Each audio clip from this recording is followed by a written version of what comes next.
Georges fut vraiment adorable en cette première minute si difficile de l'intimité. Il m'aida à me déshabiller avec des gamineries tendres qui enlevaient toute angoisse à ce commencement de l'abandon de moi-même. Je devins gai aussi, ses impressions étaient contagieuses toutes. Lorsque je fus couché, il me dit d'un air d'autorité blagueuse: Et maintenant, fermez-moi ces yeux-là, et qu'on n'entende plus parler de vous jusqu'à demain matin. Et vous, dis-je, vous ne vous couchez pas? Moi, je vais vous regarder dormir, répondit-il, avec un tel accent de câlinerie que les larmes me vinrent aux paupières. Ah, le délice de m'endormir ainsi sous le regard de ces chers yeux, avec la sécurité extasiante que pour toujours nos vies étaient liées. Vers le milieu de la nuit, je me réveillai et, soulevé sur un coude, je cherchais à voir Georges dans la pénombre que faisait le rideau tiré sur la lampe. Il n'était pas là. Même à regarder son lit, on eût pu croire qu'il ne s'était pas encore couché. Je m'étendis de nouveau en me demandant quelle heure il était, et si Georges allait venir. J'étais trop lasse, et en quelques instants je me rendormis. À l'aube, j'ouvris encore les yeux. Georges n'était toujours pas là. L'inquiétude me fit sauter le cœur. Je mis un peignoir, je me levai. Au moment où j'arrivai à la porte, elle s'ouvrit. Mon mari parut. Comment vous vous levez? Il est à peine 6 heures et il fait un froid de canard. Êtes-vous malade? Non, j'étais inquiète de vous, j'allais à votre recherche. Il se mit à rire. Recouchez-vous vite. Et il m'y aida, puis se mit à genoux près de moi. Qu'est-ce que vous étiez devenu? Je me suis réveillée déjà une fois et vous n'étiez pas là. J'ai eu un gros mal de tête. Je suis restée à fumer dans le couloir. Toute la nuit? Mais oui. Le jour grandissant me fit voir qu'il était pâle et qu'il avait les yeux cerclés. Pauvre cher, comme vous avez l'air fatigué. Mon cœur était serré pour la première fois de cette douleur peureuse que j'ai eue bien souvent depuis en lui voyant cette même pâleur et ces mêmes cercles. Je vais très bien maintenant, dit-il avec conviction. Ma migraine est passée. Il parlait en m'embrassant un petit baiser menu contre la racine de mes cheveux. J'étais toute tressaillante. Le parfum de la dame d'hier est resté toute la nuit, dis-je pour m'étourdir au son de ma voix et cacher la honte délicieuse dont m'emplissait la chaleur de ses baisers. Ne m'en parlez pas. Dans le couloir, c'est effrayant. Je dois en être tout imprégné. Oui, c'est vrai, dis-je en roulant ma tête sur son épaule. En effet, jusque dans sa barbe, l'agressif et puissant parfum s'acharnait. Cela me fit une peine bien ridicule vraiment, qu'il eût sur lui quelque chose qui venait d'une autre, et bien que ma tête fût toujours sur son épaule, il me sembla que nous étions très loin l'un de l'autre, que j'étais toute seule. La pensée de l'amie lointaine me traversa, douloureuse comme un élancement. Presque malgré moi, je dis: Pauvre aimé. À propos de quoi? Demanda Georges, en me replaçant doucement sur mon oreiller. Je ne sais pas. C'est ce parfum qui m'a fait penser à elle tout à coup. Vous avez de bizarres rapprochements d'idées. Sa figure me surprit, mais je n'osai pas lui demander de quoi il était mécontent. Je n'osais pas non plus, une demi-heure plus tard, lui dire mon étonnement de ne plus trouver trace du parfum de la dame dans le couloir. On avait dû ouvrir les fenêtres. Pourquoi lui aurais-je parlé de cela, du reste? Le parfum était resté dans sa barbe, bien qu'il fût évaporé du couloir. Il n'en savait pas la raison, n'est-ce pas? 6. 24 ans. Les premières années de mon mariage avaient été délicieuses. Chaque jour, mon amour s'augmentait, perfectionnait des efforts accomplis pour rendre heureux cet homme, vraiment si charmant qu'était Monsieur de Montclès. Entre lui et l'ami cher, Aimé d'Anglade, qui avait fait cette union de joie, je vivais des heures inconcevablement belles. Non contente de m'avoir trouvé et donné Georges, Aimé s'occupait avec un dévouement de sœur passionnée à m'aider dans mon œuvre de bonheur. Ce fut elle qui dirigea mon installation. Nous avions, en matière d'arrangement intérieur, des idées très différentes. J'aimais les meubles combinés pour les attitudes de fatigue et de songerie, les étoffes claires, les objets peu nombreux et nécessaires, mis en des places d'où on ne peut les ôter sans briser l'harmonie du décor. Malgré ma curiosité de tous les objets d'art, j'estimais qu'un appartement n'en doit pas être encombré et qu'il faut que le mobilier soit une conséquence de la personnalité de celui qui y vit et non pas le propriétaire, un accident au milieu du mobilier. Aimé, au contraire, n'avait de sympathie que pour les pièces sombres, l'entassement des bibelots graves et tourmentés du XIVe et du XVe siècle, les jours étouffés par le mystère des vitraux. Malgré la grande admiration que j'avais pour son esthétique, j'aurais sans doute soutenu les droits de la mienne si tout de suite elle ne m'eût dit « Georges n'a pas du tout vos idées. Il s'y conformera certainement, mais elles sont contraires aux siennes. J'ai souvent causé de tout cela avec lui, je le connais si bien. » Immédiatement, je renonçais aux pièces lumineuses et aux bibelots dispersés.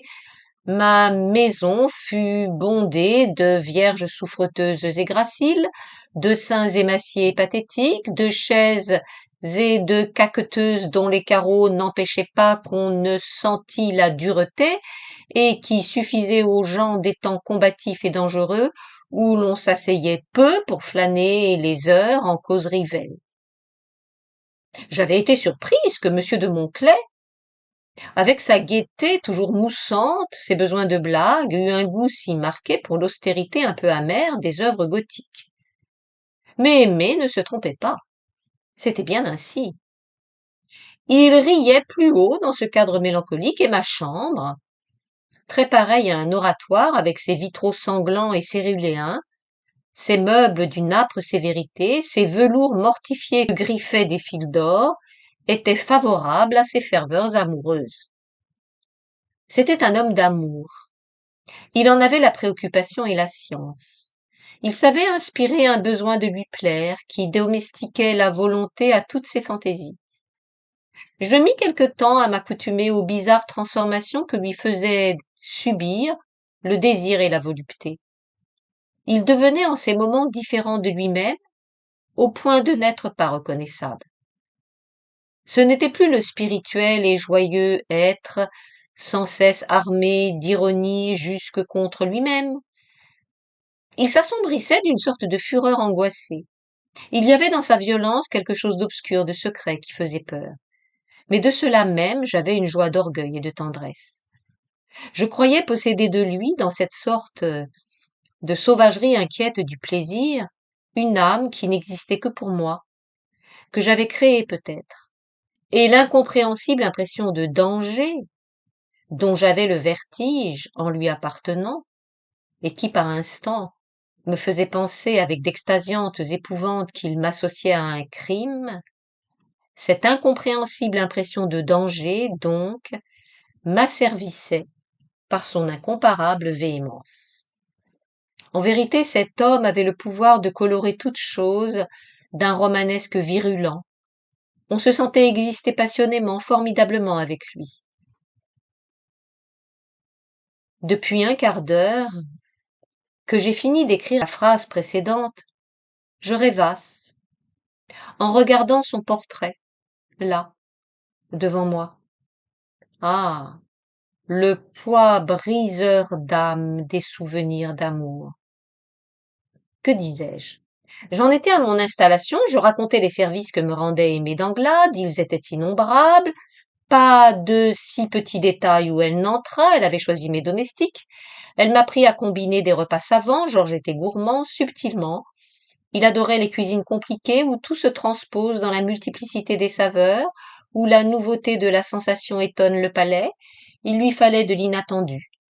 Dès les premiers jours de ma réinstallation après le voyage de noces, Aimé me dit « Voyez-vous, avec monsieur de Monclaix, vous n'avez qu'une chose à craindre, c'est le cercle. Il adore flâner dans cet endroit où l'on potine, où, sans prendre de peine, on échange de l'esprit avec les uns. On goûte le ridicule des autres, et puis, N'allez pas lui répéter cela au moins. Il est un peu joueur, notre cher Georges, et le jeu, c'est le suprême antagoniste de l'amour. L'émotion en est si aiguë qu'elle dégoûte des autres. Il faut absolument l'empêcher d'aller au cercle. Je vous aiderai. Pénétré par la sagacité de cet avis, j'avais réglé ma vie en conséquence. Abandonnant toute étude, renonçant à cette culture de moi qui me paraissait d'un intérêt primordial en d'autres temps, j'étais toujours prête à suivre mon mari dans ses caprices sans cesse renaissants. Tous les matins, nous montions à cheval avec Aimée, qui s'était remise à l'équitation, abandonnée quelque temps parce que la santé de M. Danglars ne s'arrangeait pas des exercices violents. Souvent, Aimée venait déjeuner avec nous et nous restions inactifs, un peu là, heureux d'être ensemble et de notre entente. Puis nous faisions des courses tous les trois, et le soir nous nous retrouvions dans le monde ou au théâtre. Pour ne pas nous quitter, nous allions au commencement des étés à Luchon, où M. d'Anglade faisait chaque année une saison pour sa laryngite chronique. Elle le demeurait d'ailleurs. Puis c'était le tour des plages normandes, quelques visites chez des châtelains, que notre intimité affirmée engageait à nous inviter en même temps. Dès les premiers jours de novembre, nous étions revenus à Paris, d'où nous ne bougions plus, sinon pour aller un jour ou deux chasser à court dans les départements voisins. Cette existence m'avait ôté le goût de penser. Mon seul effort, c'était de me sentir être heureuse. Et mon bonheur était tout entier fait de celui de Georges. Je ne songeais qu'à lui et j'y songeais sans trêve. Je voyais rarement ma mère et mon beau-père.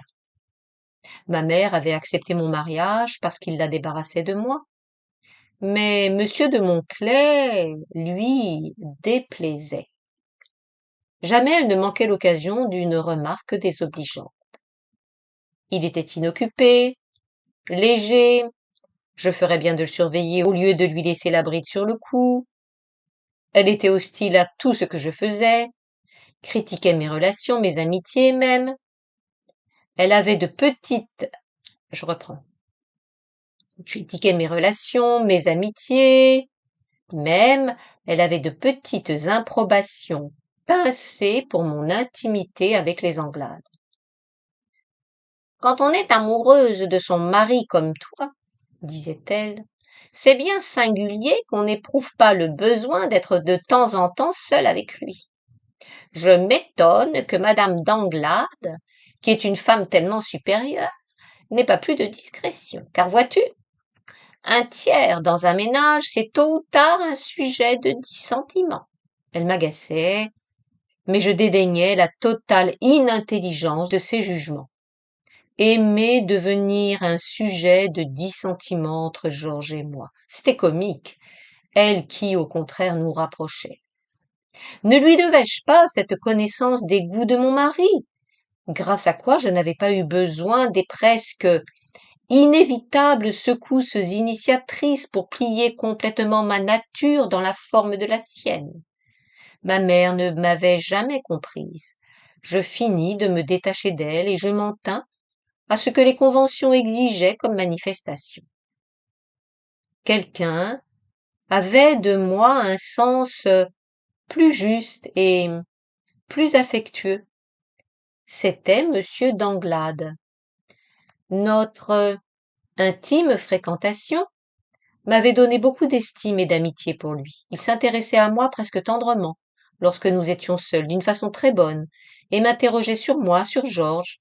Il prenait à m'entendre parler de notre amour, un plaisir extrême dont j'étais tout émue.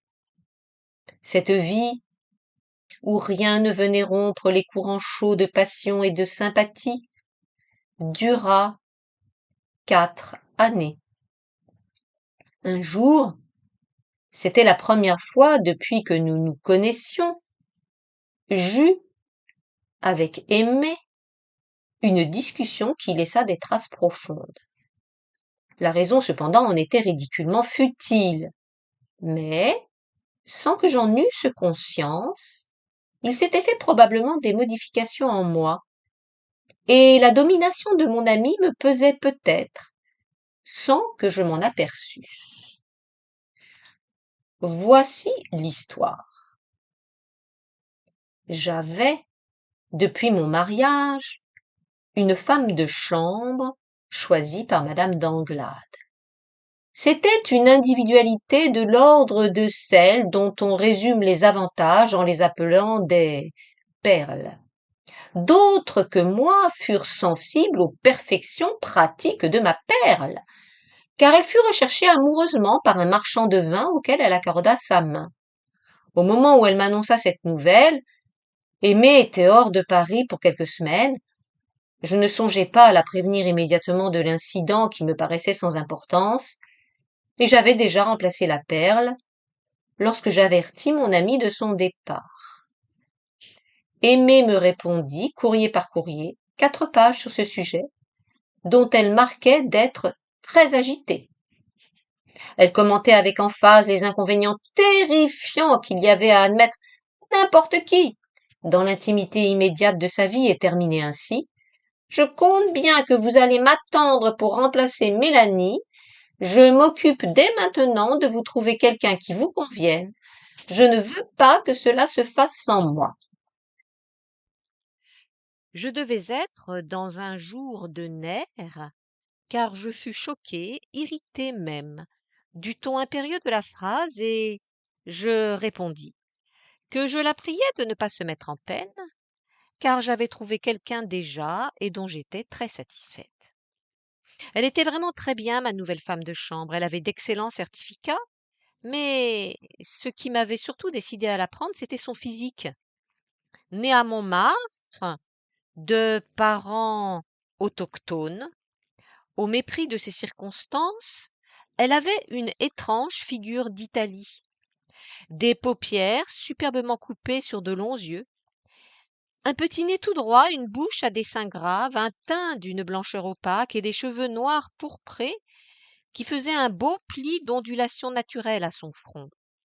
J'ai toujours pensé que sa mère, qui exerçait les fonctions de concierge, avait dû avoir quelque temps avant sa naissance des sympathies abandonnées pour quelqu'un de ces messieurs qui venaient du Transtévère, il y avait 25 ans, poser des Jean-Baptiste dans des tableaux aujourd'hui périmés. Cette jeune personne, qui avait le tort de s'appeler Aglaé, était une lingère distinguée, coiffait dans la perfection, et avait ce génie du goût avec quoi se fabriquent les chapeaux et les robes de Paris, et que, si elle nous annexe jamais, l'Allemagne sera impuissante à conquérir, lors même qu'elle y appliquerait cette patience cosmique recommandée par les philosophes pour mettre à leur aise les grandes évolutions de l'humanité. Revenue à Paris, Aimée vint me voir. J'étais seule. À peine entrée, brusquement, elle dit « Et votre femme de chambre ?» Ma femme de chambre est la perle jumelle de Mélanie, à cela près qu'elle est beaucoup plus jolie, répondis-je gaiement, car j'avais quelque remords des vilains sentiments d'irritation que la lettre autoritaire de mon ami m'avait donnés. Quelle drôle d'idée d'avoir une jolie femme de chambre! Quelle drôle d'idée d'en avoir une laide! Je vous assure que le menton en galoche et le nez variqueux de Mélanie m'ont souvent rendu mélancolique. Vous êtes absurde. Peut-on voir cette merveilleuse? Au fait, comment s'appelle-t-elle? Aglaé. Quel nom grotesque! Oui, je trouve aussi. Je songe sérieusement à l'appeler Vittoria, comme la chère marquise de Michel-Ange, à laquelle elle ressemble assez. Je vais la sonner pour vous la faire voir. Aglaé parut, je lui donnai un ordre qu'elle reçut avec l'air de déférence sans servilité, qui était un de ses agréments, puis elle se retira. « Vous êtes complètement folle !» cria presque Aimée, la porte à peine refermée. « Vous avez sérieusement l'intention de garder cette fille ?» Je la regardai ébahie, elle était toute rouge. « Mais sans doute, répondis-je, j'en suis très contente. Il y a 10 jours qu'elle est ici. Vous ne pouvez pas savoir ce qu'elle vaut. Pardon, très bien, elle m'a fait sur un modèle de Doncet une robe qui est admirablement réussie. Elle a un service discret, elle est propre, soigneuse, parfaitement convenable. Oui, parlons-en. Elle en a l'air, en effet. Mais qu'est-ce qui vous prend? Demandai-je. La contagion de sa colère commençait à m'envahir. Pourquoi vous montez contre cette fille que vous ne connaissez pas, dont vous ne savez rien? Ma chère, je ne la connais pas, c'est exact, mais je connais la vie un peu mieux que vous, peut-être. Je vous dis que pour une femme de votre âge, c'est une très mauvaise marque, une faute de goût, pour ne dire que cela, d'avoir une femme de chambre de cocotte, en passe de devenir cocotte elle-même, car ça n'est pas autre chose, cette petite, ça se voit de reste. Comment est-elle coiffée avec tous ces peignes et de quoi a-t-elle l'air? Non, il n'est pas possible que vous la gardiez. Vous ne la garderez pas. Je vous assure que si, à moins que vous n'ayez à me donner des raisons moins saugrenues. Mais c'est vous qui êtes saugrenu, voyons. Est-ce que je ne sais pas ce qui vous convient mieux que vous ne le savez vous-même? J'espérais que vous vous rendiez compte du bien-fondé de tous mes conseils. Je suis surprise de m'être trompée, peinée aussi. Je reconnais, vous le savez bien, méchante, l'excellence de tous vos conseils, dis-je d'un ton plus calme et qui redevenait affectueux, car un peu de remords me reprenait. Mais je suis assez grande personne pour pouvoir décider moi-même du choix de mes domestiques. Tout ceci a vraiment bien peu d'importance, et ce n'est guère intelligent de nous disputer quand nous avons tant de choses à nous dire. Vous m'avez joliment manqué, grande chérie, pendant tous ces jours. J'avais mis mon bras autour d'elle. D'un mouvement importuné, elle se dégagea. Parlons sérieusement une minute, dit-elle sèchement. Le sujet n'est pas du tout, comme vous dites, sans importance. Cette fille a très mauvais genre. Il est certain qu'elle est jolie, beaucoup trop jolie. Vous aurez des histoires dans la maison. Je me suis donné infiniment de peine pour vous organiser un personnel correct. Il ne faut pas tout déranger pour un caprice. Vous la renverrez. Je vous ai trouvé quelqu'un pour la remplacer, une femme sérieuse, d'excellent caractère, parfaitement sûre, et avec laquelle il n'y aura rien à craindre. Mais dites-moi, interrompis-je, que peut-on craindre d'une femme de chambre lorsqu'on ne conspire pas, que l'on ne fait pas de fausse monnaie et que l'on n'a ni amant ni maladie inavouable? Aimée tapotait le bras de son fauteuil avec des doigts exaspérés. Vraiment, ma chère petite, pour une femme de tant d'intelligence, vous êtes bien sotte par moments, dit-elle d'une voix toute tremblante de colère mal domptée. Merci toujours. Mais vous avez raison. Je suis très sotte, car je ne comprends pas un mot à tout ceci. Tant mieux pour vous. Cela prouve en faveur de votre optimisme, fit-elle avec une ironie méchante. Je vous en prie, aimée, daignez parler à mon imbécillité en termes qu'elle puisse pénétrer. Que voulez-vous dire? Je veux dire que quand on tient à son mari, on n'introduit pas chez soi des femmes tournées comme celle-là, jeta madame Danglade le regard dur. Tout mon sang m'était monté à la face. Cette basse insulte à Georges me frappait comme un soufflet. Oh, aimé! Je ne trouvais rien d'autre à dire. J'avais envie de pleurer, de la battre aussi. Ce dernier sentiment l'emporta sur les autres. Je ne la battis pas, mais je me mis en colère avec un furieux délire. Écoutez, lui dis-je, vous avez eu un mot malheureux que je n'oublierai jamais. Comment avez-vous pu salir mon mari avec une idée pareille? Vous qui savez quel homme il est, et ce qu'il est pour moi. Votre passion de dominer les autres vous a cette fois mené trop loin. J'ai accepté jusqu'ici d'être dirigée par vous comme une petite fille stupide. C'est fini. Je n'ai plus confiance en vous. Pour avoir dit une chose pareille, il faut que vous n'aimiez pas Georges. Je ne veux plus de vos conseils. À l'avenir, je mènerai ma vie comme bon me semblera. Nous ne nous entendons plus. Aimée s'était levée. C'est bien, dit-elle. Il ne me reste plus qu'à sortir d'ici pour n'y jamais rentrer. J'étais trop hors de moi pour la retenir, mais 1 heure après, mon calme revenu, j'avais des remords insupportables. Je ne comprenais plus comment j'avais pu m'abandonner à ce point, être brutale, injuste, méconnaissante envers cette amie admirable, cette collaboratrice à mon bonheur. Quand M. de Montclers rentra, je le mis au courant des affaires, mais, il faut l'avouer avec beaucoup d'inexactitude. Il m'était impossible de lui dire cette chose monstrueuse que notre aimé le croyait capable de regarder même une femme de service. Je lui dis que nous nous étions disputés parce que je voulais garder Aglaé, à laquelle madame Danglade ne trouvait pas l'air comme il faut, et que j'avais été odieuse, mais je me repentais, je voulais être pardonnée. Je renoncerais à ma femme de chambre, que me faisait ma femme de chambre. Tout ceci se termina par beaucoup de pleurs et de sanglots. Monsieur de Montclès se refusa à prendre l'aventure tragiquement. Même, il parut en être vivement diverti. Il se moqua beaucoup de mon désespoir. Quant à lui, affirma-t-il, ça l'enchantait que nous nous fussions enfin disputés, Aimé et moi. On s'affadissait dans cette éternelle bonne entente. Il irait voir madame Danglade et arrangerait tout. Justement, il était sur le point de s'ennuyer, n'ayant rien à faire de sa fin de journée. Nous étions deux braves petites de lui avoir trouvé une occupation gaie. Consolez-vous, dit-il gentiment. Vous garderez Aglaé, tout s'apaisera. Mais toqué, il me semble au contraire qu'elle est très bien, cette petite fille. Allez vous tremper la tête dans votre cuvette, je vous ramènerai les Anglades à dîner. Il les amena. Je fis des excuses de tout l'élan de mon cœur, Aimée fut bonne princesse, et pardonna d'un air de sincérité. Monsieur d'Anglade, qui avait imparfaitement pénétré les détails du drame, fut préoccupé et attendri, et les choses rentrèrent dans l'ordre, en apparence du moins. Quelque chose était changé pourtant. J'avais senti de trop près la mainmise de mon ami sur mon indépendance. Je conservais une impressionnabilité qui, en toute rencontre, se manifestait par des défenses inutiles. Je prenais des décisions sans avertir Aimée. Je cessais complètement de la consulter sur les listes d'invitation de mes dîners.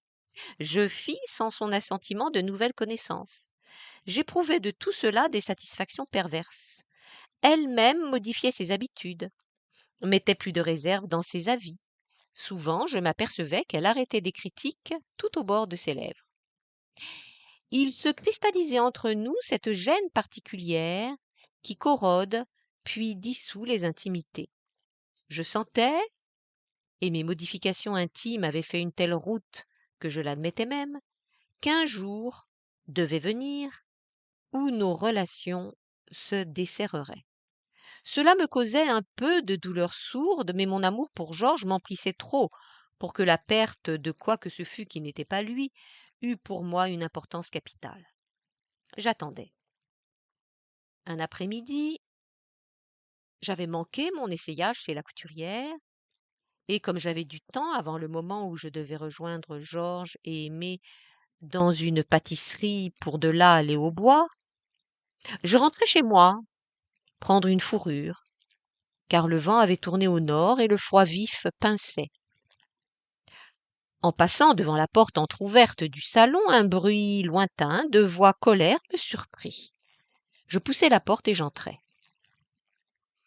Le salon ouvrait sur une salle de billard, derrière laquelle se trouvait un petit salon où j'avais plus spécialement réuni mes bibelots gothiques et qu'éclairaient sourdement de très beaux vitraux à sujet sacré. Les trois pièces n'étaient pas en enfilade, mais tournaient autour de la cage de l'escalier, de sorte que, du salon, il était impossible de voir dans la petite pièce gothique, mais on entendait à merveille les gens qui avaient la fantaisie d'y parler trop haut, comme c'était le cas. Et voici qu'avec un intense étonnement j'entendis, c'était madame Danglade qui criait d'une voix rauque, déchirée, furieuse et souffrante. Vous êtes des misérables, et quant à vous, on vous jettera à la porte aujourd'hui même si vous n'êtes pas partis dans 1 heure. Allons donc, répondit une autre voix dont l'insolence inattendue augmenta un peu mon effarement. C'était la voix d'Aglaé. Allons donc, vous n'oseriez pas me faire renvoyer? Est-ce que vous pouvez seulement? Taisez-vous, drôlesse. Je ne vous permettrai pas de me manquer de respect. Madame sera avertie et elle vous chassera. Elle vous jettera dans la rue comme vous le méritez. J'avais rapidement traversé le salon. J'étais au milieu de la salle de billard lorsqu'Aimé prononça cette phrase. La seconde suivante, arrêtée, immobile, j'écoutais. Une autre voix, celle de Georges.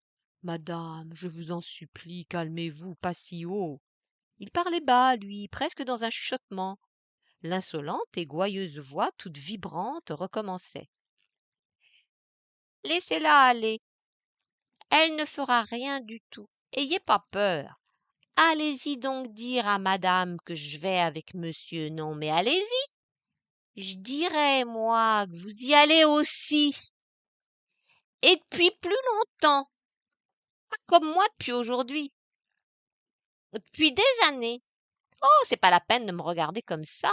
Vous n'allez pas me manger, c'est pas? Oui, oui, je sais vos affaires.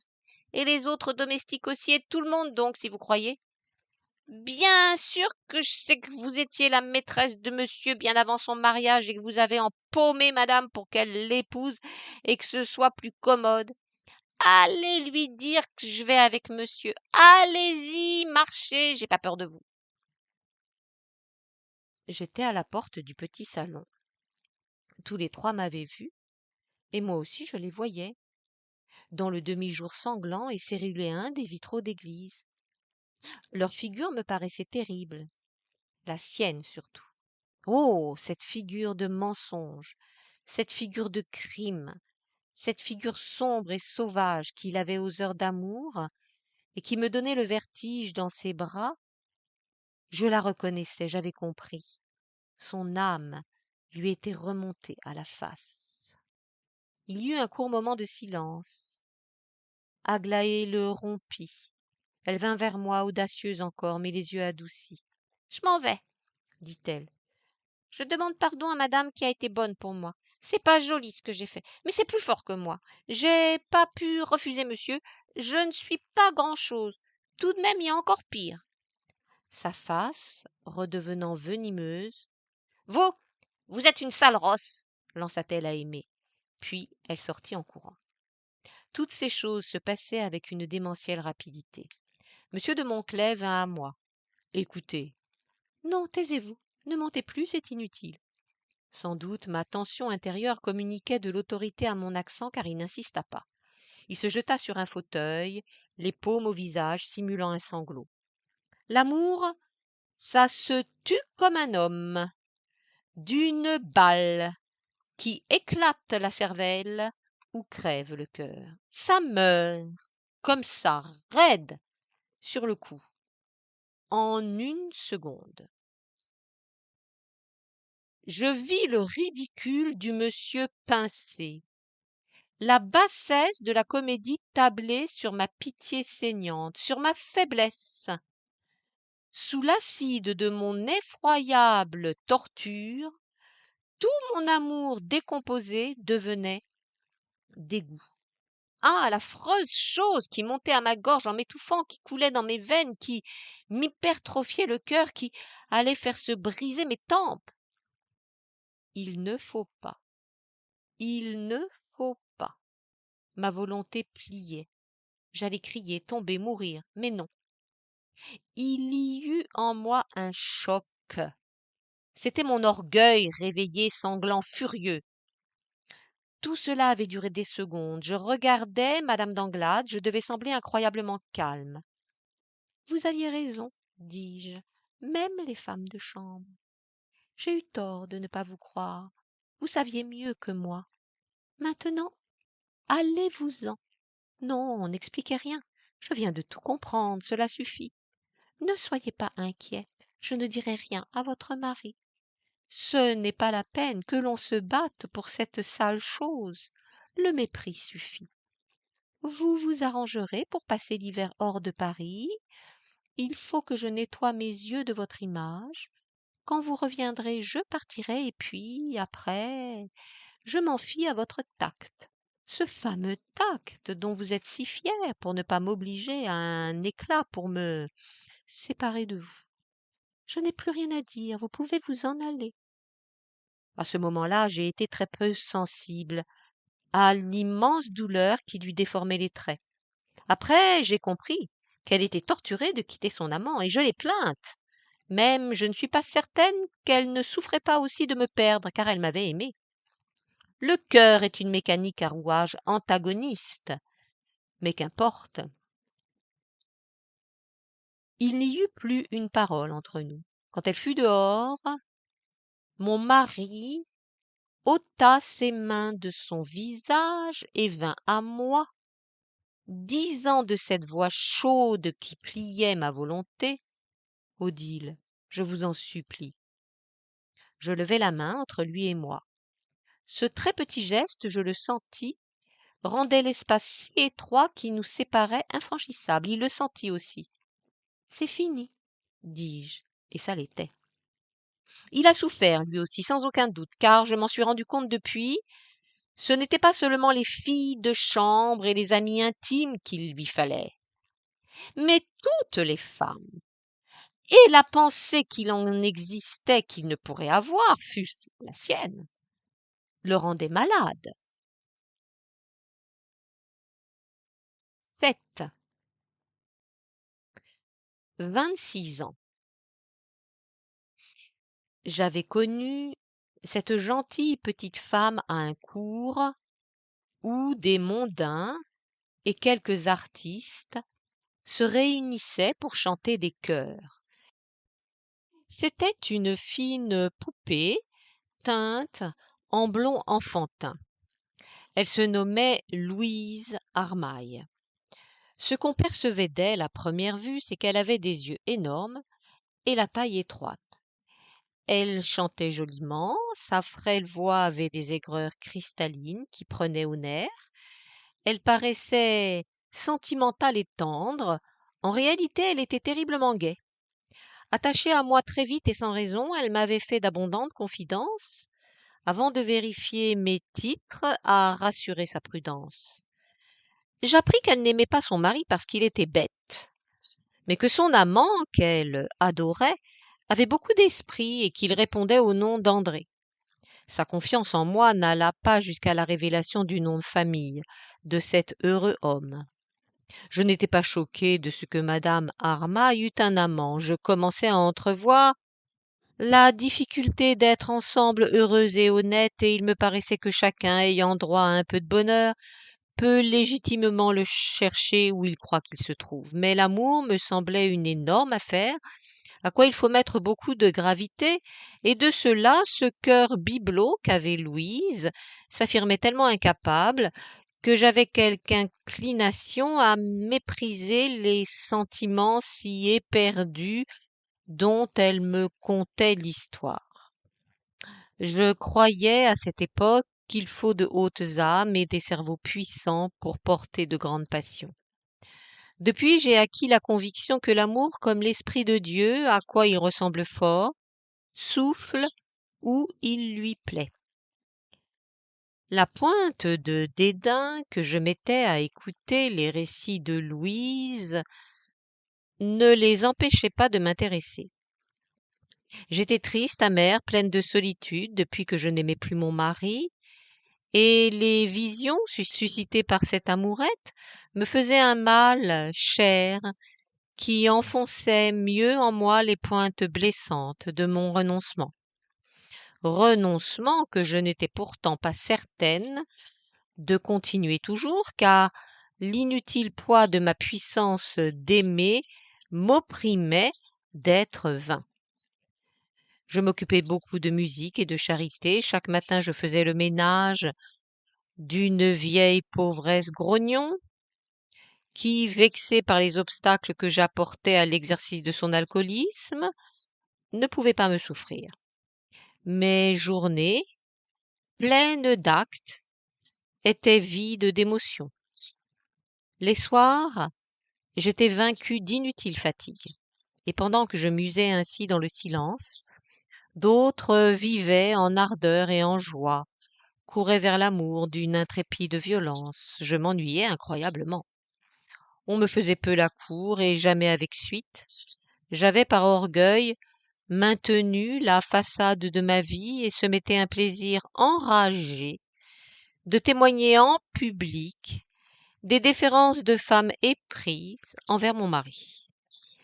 Les gens disaient de moi avec ironie, elle est si conjugale. Cela pouvait aller ainsi toujours. Personne n'aurait le courage de m'aimer, je ne verrais pas dans mes yeux, en les regardant au miroir, ce pétillement qui ne ressemble à rien d'autre, et qui s'apercevait aux prunelles de Louise lorsqu'elle me chuchotait. Aujourd'hui, je lâche le dernier cœur, je file. André m'attend. Généralement, je chantais ce dernier cœur parmi d'irréparables distractions. Ma pensée filait avec Louise, l'accompagnait dans son fiacre, dans la montée soufflante des étages. Avec elle, je sonnais à la porte, j'entrais, je regardais les baisers, le reste. J'étais de mauvaise humeur pour toute la journée, vraiment, je m'ennuyais trop. Je connaissais madame Armaille depuis 6 mois, lorsque l'idée me vint qu'elle commençait à ne plus autant adorer son André.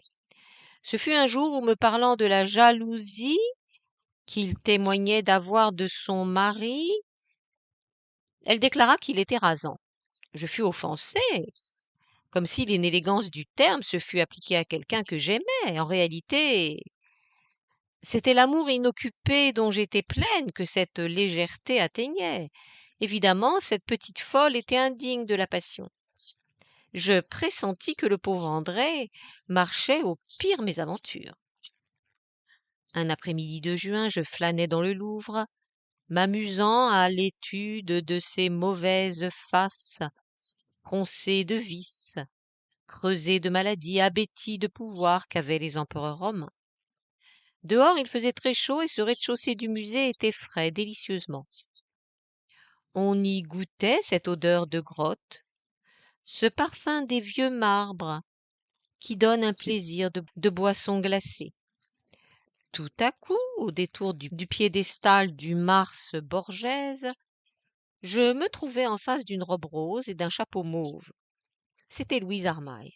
Sa figure se maquilla d'un vermillon supplémentaire, quelques exclamations indispensables furent échangées, dont la surprise de ma part était sincère et motivée, car les musées n'étaient pas des lieux de fréquentation habituels pour mon amie Louise. Puis je dis: pourquoi ne vous a-t-on pas vu au cours depuis 15 jours? Que devient André? Oh, André, c'est toute une histoire, fit Louise en se vermillonnant encore. Et elle résuma l'histoire dans cette lapidaire constatation. C'est fini, nous deux. Comment? Qu'est-il arrivé? Oh mon Dieu, rien. Je ne l'aimais plus, je le lui ai dit, il n'y a pas une heure de ça, tenez, et voilà. J'insistais pour avoir des détails, voulant un drame justiciable de ce cataclysme, et aux réponses qu'elle fit, je perçus qu'il n'y avait aucun drame et qu'elle disait bien la vérité, c'était fini parce que c'était fini, voilà, ainsi qu'elle avait conclu. Je restai consternée, incompréhensive. Cet homme qu'elle adorait était resté semblable à lui-même, n'avait rien commis, et elle le désaimait, sans cause, comme elle l'avait aimé sans doute. L'amour, cela peut donc s'user, comme une étoffe trop portée? J'étais silencieuse pendant que, marchant à petits pas près de moi, la tête basse, dessinant avec le bout de son ombrelle des courbes confuses sur le dallage, Louise, d'une voix molle, récitait. Comme on est drôle, je ne l'aime plus du tout. Je me demande même si je l'ai jamais aimé. Eh bien, rien que parce que c'est une chose finie, pour toujours, je suis toute triste. Il me semble qu'il est mort quelqu'un, que je devrais être un peu en deuil. Et cependant, je ne le regrette pas, non, je regrette d'avoir perdu mon temps, de m'être trompée, je ne sais pas bien. C'est comme ce que j'éprouvais toute petite quand je tombais ou que je m'étais cognée. Une espèce de pitié tendre pour moi-même, une envie de pleurer parce que je ne pouvais m'en prendre à personne de ce qui m'était arrivé. Nous étions au pied de la Vénus de Millot. Tout à coup, l'attitude abandonnée et pensive de Louise changea. Elle jeta les yeux autour d'elle, rougit encore et embarrassée et hâtive. Il faut que je vous dise adieu, ma chère. Je suis très pressée. J'ai un tas de visites. À demain, au cours, n'est-ce pas? Nous irons goûter ensemble, si vous voulez. Sa poignée de main était nerveuse, mais je n'insistai pas pour la retenir. Je croyais la deviner. Il y avait plus d'amertume et de regret qu'elle ne voulait en convenir sous ces ondulations teintes. Elle parlait si vite pour cacher de l'angoisse. Après quelques pas encore, je me décidai à sortir du musée. Comme je repassais devant la salle des bustes, je vis, en une fuite dissimulatrice, la robe rose de madame Armaille, escortée d'un monsieur qui marchait bien plus vite qu'il n'est nécessaire pour regarder des statues, et je compris ce qu'était venue faire là cette futile créature, 1 heure après avoir enterré son premier amour éternel. Cette banale aventure m'avait troublé les nerfs. Ma détresse était plus profonde et j'étais ébranlé, affaibli. Le soir de ce jour-là, en arrivant chez Mathilde, le secrétaire, dont c'était le dernier mardi. J'aimais beaucoup la maison de cette charmante peintre. On n'y rencontrait guère que le monde artiste, ce monde qui était le mien, le vrai mien. Presque chaque fois, j'y faisais quelques nouvelles connaissances qui m'apportaient cette joie vive du type individuel si totalement banni des endroits mondains. Ce soir-là, madame le secrétaire me présenta un monsieur qu'elle me nomma Pierre Lermot, en ajoutant gaiement que nous étions faits pour nous entendre. Elle avait raison. Tout de suite il m'intéressa, son apparence et ses façons parurent si bien conformes à ma grise disposition d'esprit. Il avait une jolie figure, discrète, effacée, une mélancolie que l'on devinait venir de ses intimes profondeurs, sa voix était faible, un peu sourde, son geste raréfié par de la fatigue. Il parlait en phrases lentes, très courtes, et disait avec soin et tristesse des choses essentielles. Il causa de tout, au hasard, et sur rien ne s'abandonna à un truisme, ni à une platitude. Il voyait le dedans des sujets. Il dégageait une loi des plus minimes incidents. Il remettait tout à sa véritable proportion, avec une logique implacable, piquant les enthousiasmes que je laissais paraître de ses brefs jugements dégonflants. Il était très sûr de sa pensée, très établi dans la raison, et mettait de la vérité à chaque parole. Il donnait tout ensemble confiance et peur, parce qu'on sentait qu'il ne devait jamais se tromper, et que son jugement ne pouvait ni s'engourdir, ni se laisser gagner. À propos de l'amour, il eut un éclat d'amertume qui mit un instant d'emphase dans son expression. Mais cela ne dura pas. Très vite, il en parla avec précision et profondeur.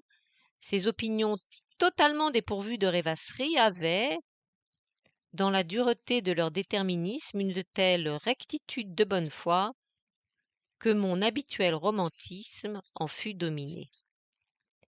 Dans l'état d'écœurement où j'étais, cet homme devait me faire une impression forte. Cela fut ainsi.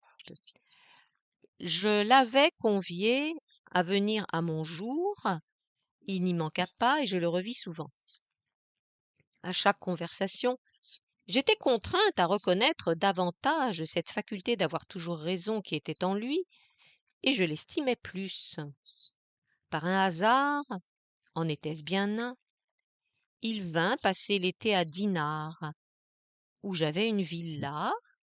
Il se lia avec mon mari, dans la stricte mesure que nécessitait notre amitié grandissante, et, lorsqu'à l'automne je partis pour Paris, il m'avait dit, avec cette harmonie soigneuse qu'il mettait à tout, que je lui inspirais un sentiment profond, et moi, en un élan vif de probité et de tendresse, j'avais avoué que je l'aimais aussi. Lorsque je retrouvai madame Armaille à notre cour de chant, j'appris sans étonnement qu'elle avait un nouvel amant, et qu'elle savait enfin ce que c'est que le grand amour. Je souris, dédaigneuse. Pauvre gentille poupée. De quoi allait-elle parler là? Les débuts de l'hiver furent d'une douceur infinie. Je portais avec une joie grave la plénitude de mon cœur, et la vie me semblait toute belle. Je voyais Pierre très souvent. Je l'entraînais aux places où mon persévérant romantisme trouvait ses satisfactions. Que de fois nous avons regardé Paris du haut des tours Notre-Dame ou du Père-Lachaise, remonté la Seine pendant les jours glacés où le pont des bateaux-mouches n'est fréquenté que par des gens pressés allant vers leur besogne, errer à la descente du soir dans les allées du Luxembourg. Pierre condescendait à tout cela par perfection de tendresse, bien qu'il trouvât mes fantaisies puériles. Son esprit en équilibre tirait tout de soi-même. Il n'avait pas besoin pour s'exalter de la suggestion des milieux, d'ailleurs il ne s'exaltait pas. Nous étions très différents, ce qui crée les belles ententes au commencement d'amour. J'étais complètement heureuse ainsi, lui moins. Notre idylle ne lui suffisait pas, il m'expliquait avec sa logique invincible que l'amour est un tout, fait de sentiments et de sensations, et qu'on ne peut en prendre une moitié et rejeter l'autre, sous peine de lui ôter ses caractères essentiels. Il avait raison, je m'apercevais de l'inévitable nécessité de sortir de la vague émotion exquise où je m'enchantais et que, comme il le disait, mon honnêteté même m'obligeait d'être à lui toute, puisque je l'aimais. J'avais une peine étrange à me décider. Pourtant, je ne pouvais supporter l'idée de le faire souffrir, et un matin, au réveil d'une nuit cauchemarrée, je résolus de faire enfin le grand sacrifice. Car c'est un sacrifice, quoi qu'en puissent croire les messieurs pour l'amusement desquels on l'accomplit. Ce jour-là, nous avions rendez-vous au Louvre, et ce fut, ironie des coïncidences, dans cette même salle des bustes, où Louise Armaille m'avait annoncé la rupture de sa liaison, que je dis à Pierre ma détermination d'aller chez lui le lendemain. Il garda son calme, mais ses yeux pensifs furent si joyeux que l'angoisse qui serrait ma gorge se décrispa. Cependant, j'étais heureuse.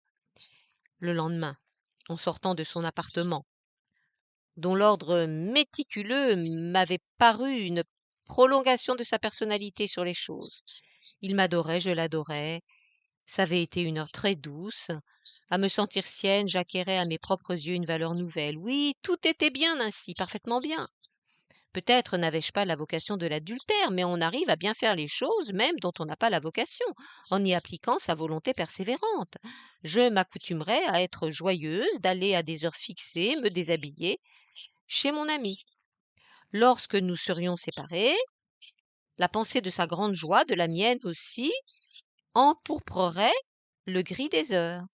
Ce serait ainsi, il le fallait tellement que ça le fut presque.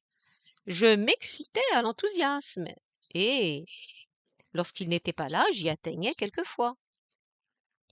Je regrettais vivement, par exemple, nos excursions dans le Paris glacé, les oppressions exquises des crépuscules, la tendresse chaude des admirations devant les chefs-d'œuvre.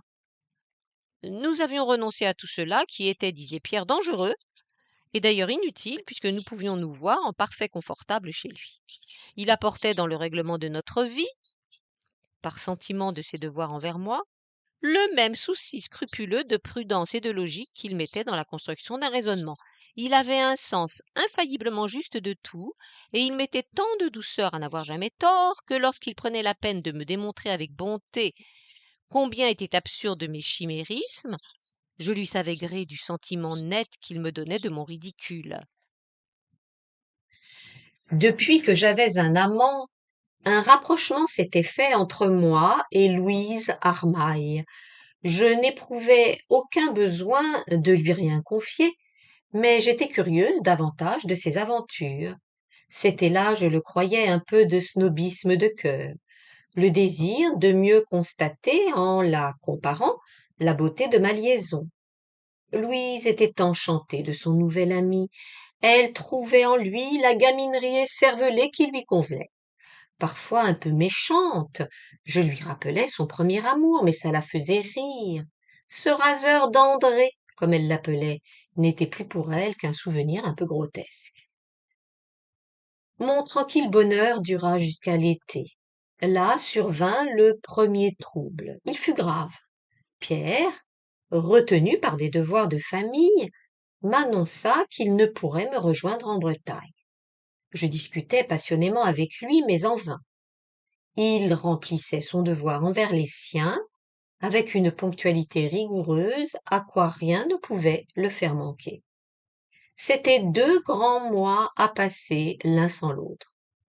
Je ne concevais pas comment je pourrais les supporter. Lui était très triste, mais résigné. Il avait un sentiment si clair de la nécessité qu'il ne perdait pas ses forces en révolte stérile. Notre dernier rendez-vous fut lamentable. Je le passai tout entier à pleurer, il fut très bon, mais me fit remarquer qu'il aurait été préférable d'occuper ces dernières heures avec nos joies de tendresse, puisque cela me faisait tant souffrir d'en devoir être privé. Cette fois-là encore, il avait raison. Mais mon désespoir emmigréné me rendit injuste, et je refusai d'en convenir.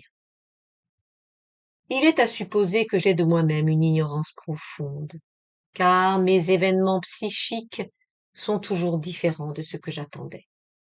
Cette séparation donna les plus curieux résultats. D'abord, j'eus, à revoir la mer, une ivresse puérile et profonde, puis l'air salin exalta ma santé et me fit une vigueur nouvelle que je dépensai en énormes fatigues saines. Mes promenades à cheval, mes longues courses dans la campagne me donnaient d'inexplicables jouissances. Il m'arrivait de chanter à pleine voix des airs stupidement gais le long des routes solitaires. Il me semblait que pour la première fois, j'avais conquis la liberté. Cela m'affolait d'un plaisir de vivre. Je ne comprenais rien à tout cela, et dans les premiers jours je fis quelques efforts pour m'exciter au désespoir, mais bientôt je trouvai l'interprétation de mes sensations. C'était l'amour qui m'avait refait cette superbe jeunesse qui triomphait même de l'absence de l'aimé. Je glorifiais l'amour. Sans scrupule désormais, je me mis à m'amuser de tout, de la sotte vie des bains de mer avec ses parties monstres de bateaux, de break, son casino, ses potins et ses flirts, des fréquentations indifférentes, de la bêtise, des conversations. Ma vie auprès de mon mari, dans le contact de ses innombrables maîtresses, avait même perdu son amertume. Je lui avais décidément tout pardonné. J'étais aimée, j'avais pris ma revanche. D'ailleurs, il était charmant, ravi de la facilité de nos rapports et de ma gaieté revenue, et j'appréciais en camarade indulgente sa câlinerie perverse, ses paradoxes de conscience et ce tour d'esprit jeune élastique d'un si merveilleux illogisme qui en faisait l'être dangereux et charmant qu'il était. La vie marchait bien. Enfin, il n'y avait qu'un point gênant, et vraiment bien inexplicable. C'est l'impression que me causait chaque jour la lettre qu'il fallait écrire à Pierre. C'était difficile, pénible même, et j'y mettais un temps. J'essayais de lui raconter très exactement l'emploi de mes journées, c'était simple en soi. Ce qu'il est témoin, c'est que je me sentais obligée de donner à mes récits un ton de détachement ennuyé, de dégoût de ce que je faisais pendant cette heure que je mettais à lui écrire. J'avais le sentiment que j'étais coupable de tant m'amuser, et qu'il ne fallait pas qu'il le sût. Mes phrases prenaient une allure contrainte, un accent faux et une intense stupidité. Puis, lorsqu'à la fin j'en venais aux nécessaires protestations, rien ne voulait plus naître dans mon esprit. Le nez en l'air engourdi, je restais au milieu d'une formule de tendresse et je pensais à autre chose, encore une vocation que je n'avais pas, les lettres d'amour. Par exemple, ce dont je fus étonnée jusqu'à l'inquiétude, c'est de la tristesse qui m'empoigna irrésistible au moment de quitter Dinard. N'était-ce pas singulier? J'allais retrouver l'homme que j'aimais, recommencer la bonne vie de passion, et au lieu d'être heureuse, j'avais un cœur de plomb, des larmes aux yeux, des sanglots plein la gorge, dans le train qui nous ramenait, tandis que mon mari faisait des remarques bouffonnes dont il fallait rire. Je songeais au fiacre sale, à la montée ralentie de l'escalier. Je me voyais sonnant à la porte. J'assistais aux baisers reçus par l'image de moi et au reste, tiens, c'étaient ces mêmes choses dont j'avais la vision enchanteresse 18 mois plus tôt, lorsque Louise Armaille quittait le cours de chant pour aller retrouver André. Je rêvais à Louise Armaille, je me souvins de l'avoir méprisée pour sa fragilité sentimentale, et je fus empli d'amertume. On est bien occupé dans les premiers temps de la réinstallation à Paris. 15 jours entiers se passèrent sans que je pusse trouver une heure pour aller chez Pierre. Il me le reprocha en termes dont la modération laissait voir pourtant qu'il était très offensé. Avec un grand effort, L'heure se trouva enfin. Un peu nerveuse, notre première rencontre. Il fallut donner en détail mes raisons qu'il appela prétextes. Il les démonta l'une après l'autre pour m'en prouver l'inanité. Cette fois encore, il avait raison. Je le lui dis avec une gaieté un peu âpre, et il n'en disconvint pas. Lorsque, puisque nous nous aimions, il fallut en venir aux effusions extrêmes, je m'aperçus que j'avais le désir fixe que cela finît le plus vite possible. En rentrant à pied chez moi, je regardais consterner mon âme toute méchante et vindicative. J'étais surénervée, mécontente de moi et de lui donc. Qu'est-ce que tout cela voulait dire? Mon Dieu, c'était bien simple. Ça voulait dire que je ne l'aimais plus. Je mis 2 mois à m'en apercevoir, 5 à le lui avouer. Si c'est comme je le crois maintenant une faute, eh bien puis une sottise grave de prendre un amant, j'ai fait un bout de la peine expiatrice pendant ces 5 mois-là. Ah, l'adultère obligatoire, c'est tout ce que je souhaite à mes pires ennemis. Pierre était toujours affectueux, soigneux, prudent, intelligent, raisonnable, je n'avais rien à lui reprocher, il demeurait semblable à lui-même, mais je ne l'aimais plus. Ah, la corvée exaspérante des déshabillages, l'écœurement des baisers qu'on ne désire pas, l'ennui meurtrier des tête-à-tête, la honte de cette comédie sans courage et sans but. Un matin, je sentis que je n'avais pas la force d'aller au rendez-vous, et que je ne l'aurais pas le lendemain, et que je ne l'aurais plus jamais. J'écrivis. Pour expliquer que j'étais indigne de la passion, que j'avais le cœur futile et faible, je demandais pardon et je disais adieu. Ce jour-là, tout appauvri d'avoir perdu mon amour, en deuil de cette mort intérieure, sans joie, même de la délivrance venue trop tard, je me laissai emmener par Louise Armaille au sortir du cours de chant où j'étais allée, fuyant ma solitude. Comme à l'ordinaire à pareille heure, nous allions chez le pâtissier. Et Louise parlait. La voiture était immobilisée par un encombrement, contre un angle de trottoir. Quand, s'interrompant, Louise se pencha brusquement et fit de sa menotte gantée de blanc un bonjour drôle. Je regardais où elle regardait. Un spasme me pinça au cœur. Pierre était là. Sans doute, il dut être ému profondément, car il eut un arrêt. Sa figure devint rouge et se contracta, puis très vite saluant, il passa. Elle est bien bonne, dit Louise, qui avec un rire s'était rejetée au fond de la voiture. Savez-vous qui c'est? Eh bien, ma chère, c'est ce raseur d'André. Comment? Qu'est-ce que vous dites? Ce monsieur qui vient de saluer? Mais c'est Pierre Lermont. Parfaitement. Je l'appelais André en vous parlant de lui par prudence, vous comprenez. Vous le connaissez alors? Oui, un peu. Vous dites ça drôlement. Mais non, pourquoi? Je suis surprise. Je ne me doutais pas, vraiment. C'est ce raseur d'André. Et je faillis sourire. 8. 28 ans. C'était à Bayreuth, l'année de ma vie où j'ai le mieux senti ce que les livres de piété appellent la solitude intérieure. Je sortais du théâtre après le second acte de Parsifal, tout énervé par cette lutte de la passion et du renoncement. Les pôles, entre lesquels oscille et palpite l'âme de tous ceux qui ont une âme.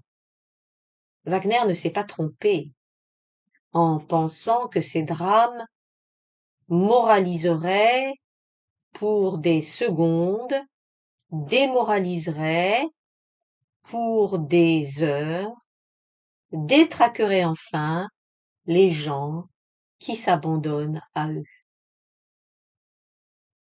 Tout amer du sentiment de mes faiblesses mieux ressenties, je rêvais d'une vie pure et rigoureuse. J'avais l'ivresse blanche de Parsifal, comme 3 jours plus tôt j'avais eu l'ivresse rouge de Tristan. J'étais en puissance, excessivement sainte, au moment où j'entrepris la lutte pour la tasse de Weiss café et la tranche de gâteau spongieux avec lesquels, entre les actes, on se refait du courage contre ses propres émotions. Lorsque je reconnus un coude qui pénétrait mes côtes pour être celui de la grosse Emilia d'Étoile. Immédiatement, la forte dame rétablit nos rapports sympathiques par de tonitruantes exclamations. J'étais justement la personne dont son cœur avait besoin à ce moment-là. Nos tasses conquises, elle s'assit près de moi et, tout en mâchant avec puissance, elle causait sur Parsifal. Elle aussi était profondément sanctifiée. Et les petits jeunes gens que son amour pâlit ne paraissaient tenir aucune place dans ses préoccupations du moment. Van Dyck l'exaltait. Comme il avait dit son Ah, dieser Kuss, ce qui veut dire ah, ce baiser. Quelle magnifique horreur du baiser infâme. En passant, elle remarqua qu'il avait de beaux bras. Mais cet aperçu trop humain ne l'arrêta qu'à peine. Tout à coup, elle s'interrompit de m'expliquer pourquoi le renoncement de Parsifal à l'amour n'était pas ridicule comme la fuite de Joseph, par exemple, et s'écria « Tiens, voilà Chalamon là-bas, quelle chance !» Et elle exécuta des gesticulations destinées à un homme de moyenne taille, d'allure hésitante, un peu engoncé, et qui, à quelque distance, cherchait d'un air vague quelque chose qui ne paraissait pas avoir, même pour lui, une grande précision.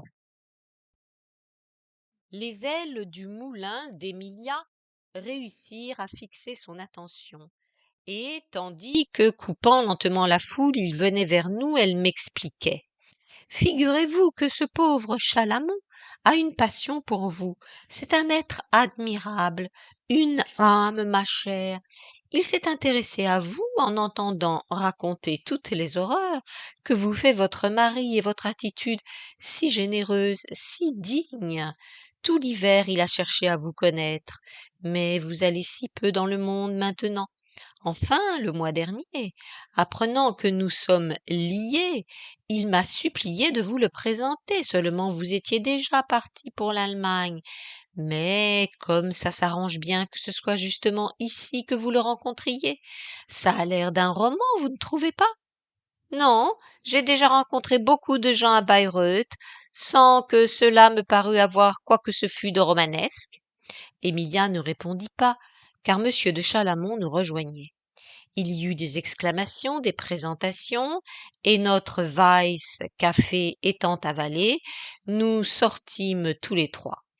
Madame d'Étoile avait réempoigné Wagner et le maniait avec une énergie inquiétante, comme elle eût fait d'une arme vraiment un peu lourde pour ses mains. Monsieur de Chalamon semblait troublé. Il avait un air de gaucherie que je ne trouvais pas déplaisant, car j'en fis honneur au doute d'elle-même qui est au fond des natures fines. Les trompettes sonnaient l'âpre fanfare, on se pressa vers les portes. Le fauteuil de monsieur Chalamon était à petite distance du mien, cela me fit plaisir. Après le troisième acte, l'âme pleine de clarté et de béatitude, je sortis avec lui pour aller à la recherche de la grosse Emilia, qui nous avait invités à dîner au restaurant du théâtre. Elle était hors d'elle-même, elle avait pleuré d'enthousiasme, elle débordait d'affection, et les façons maternelles que lui ont données ses habitudes d'amoureuse de l'extrême jeunesse s'exerçaient de façon gênante sur monsieur de Chalamon et sur moi. Elle avait des attendrissements bénisseurs. En mangeant du roast-beef refroidi et des pommes de terre figées, elle paraissait communier en l'honneur de la réunion de nos âmes, et si elle vidait tant de verres de Hochheimer, c'était évidemment à la santé du bonheur qu'elle ouvrait devant nous. Parfois elle risquait une allusion pleine de sourires à l'admiration que j'inspirais aux gens qui ne connaissaient que ma réputation ou d'un air profond, disait des choses sur la fatalité de certaines rencontres. Elle me quitta après un adieu passionné car elle partait le lendemain, et je rentrai pensive dans la chambre décorée des portraits de tous les Hohenzollern connus et même de quelques autres où je m'étais installée pour la durée de ma série. J'avais un énervement doux et assez agréable. L'attitude de M. de Chalamont ne me permettait pas de douter que quelque parcelle de vérité ne fût enclose dans les exagérations d'Emilia. C'était joli, en somme, cette histoire d'un homme capable de s'éprendre d'une femme à cause des chagrins qu'il imagine. J'étais touchée, je me drapais dans ma situation de victime, comme dans une dignité qui faisait des plis nobles. Certes, il n'était pas beau, il était lourd, empêtré, mais il avait d'excellentes façons, de grands yeux à angles tombants, qui lui donnaient ce regard d'une mélancolie étrangement tendre qu'ont les yeux des chiens de meute. Et puis il devait être intelligent. Il avait peu parlé, mais tout ce qu'il avait dit était vraiment très bien. Je songeais à en faire l'ami que nous souhaitons toutes, qui saurait m'écouter rêver tout haut, et auquel j'apporterais une affection limpide et rafraîchissante, une de ces affections comme on en a à revendre en sortant de Parsifal. Je m'endormis avec une âme sereine et sublime. Le lendemain, le théâtre faisant relâche, j'allais passer la journée à l'Ermitage, ce vilain et délicieux petit château de l'adorable margrave de Bayreuth. Après y avoir dîné, je m'assis devant la pièce d'eau pour attendre l'heure calme où descend la nuit.